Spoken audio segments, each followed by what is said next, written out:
ఇది ఆంధ్రజ్యోతి దినపత్రిక. ఎవరిని కూడా నారాజు చేయదలుచుకోరు, అన్ని పత్రికలు చూపిస్తాను, ఒక్కొక్కటి చెప్తాను. సో ఇది ఆంధ్రజ్యోతి దినపత్రికలో ఈరోజు పత్రిక. మైక్ వస్తలేదా పైసా? ఓకే. ఆంధ్రజ్యోతి దినపత్రిక. పదవులకు ఆశపడి పెదవులు మూసుకున్నారు. ఇది మా మీద ఆరోపణ. ముఖ్యమంత్రి గారు ఏమంటాడు? ముఖ్యమంత్రి గారు 2004లో కాంగ్రెస్ ప్రభుత్వంలో ఏర్పడ్డ కేంద్ర రాష్ట్ర ప్రభుత్వాల్లో టీఆర్ఎస్ భాగస్వామి అని, పోతిరెడ్డిపాడు పొక్క పెద్దది చేసే నిర్ణయం జరిగినప్పుడు హరీష్ రావు, నాయన్ నరసింహారెడ్డిలు మంత్రులుగా ఉన్నారని ఆయన మా మీద ఆరోపణ చేసిండు. పోతిరెడ్డిపాడు పొక్క కొట్టినప్పుడట మేము రాజశేఖర రెడ్డి గారి కేబినెట్లో మంత్రులుగా ఉన్నాం, మేమే దీనికి బాధ్యులము, మీరు పెదవులు మూసుకున్నారు పదవుల కోసం అని మాట్లాడింది. పెదవులు మూసుకున్నది నీ పక్కన కూర్చున్న ఉత్తమ్ కుమార్ రెడ్డి, నీ పక్కన కూర్చున్న కోమటిరెడ్డి వెంకటరెడ్డి, నీ పక్కన కూర్చున్న నాటి కాంగ్రెస్ మంత్రులు. నువ్వు మూసుకున్నావు పెదవులు, మేం కాదు. నేను సాక్ష్యాధారాలు ఇస్తా. ఎంత దుర్మార్గం అంటే బడగాల్చి మీద చేసింది. మేము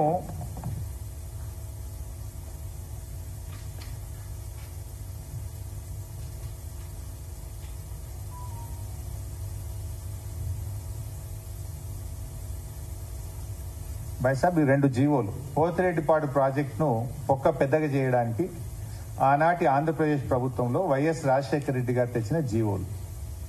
జీవో నంబర్ 170 13/9/2005. మంచిగా వినండి బైసాబ్, 13/9/2005. ఈ జీవోలో కొంచెం తప్పు ఉందని దీన్ని కరెక్షన్ చేసి ఇంకో జీవో తెచ్చినారు. GO number 233 19 December 2005. సో మొదటి జీవో వచ్చింది 13 సెప్టెంబర్ 2005కి వచ్చింది. మరి మేము మంత్రులుగా ఎప్పుడు రాజీనామా చేసినాం బైసాబ్? ఇది కూడా మళ్ళా, ఎందుకంటే ఆంధ్రజ్యోతి చూపించిన కనుక ఆంధ్రజ్యోతి చూపిస్తా. కాంగ్రెస్ సంకీర్ణంతో టీఆర్ఎస్ తెగదెంపులు. ఇది ఏ రోజు పత్రిక? జూలై 5, అంటే జూలై 4వ తేదీ, జూలై 4, 2005. జూలై నెలలోనే మేము ఆనాటి కాంగ్రెస్ ప్రభుత్వం తెలంగాణకు అన్యాయం చేస్తుందని గడ్డిపోచల్లాగా మా పదవులు వదులుకొని బయటకు వచ్చింది మేము. ఆ రోజు మేము ఏ అంశాల మీద రాజీనామా చేసినాం? ఇక్కడనే ఉంది పక్కన. 610 జీవో అమలు చేయడం లేదు కనుక రాజీనామా చేస్తున్నాం.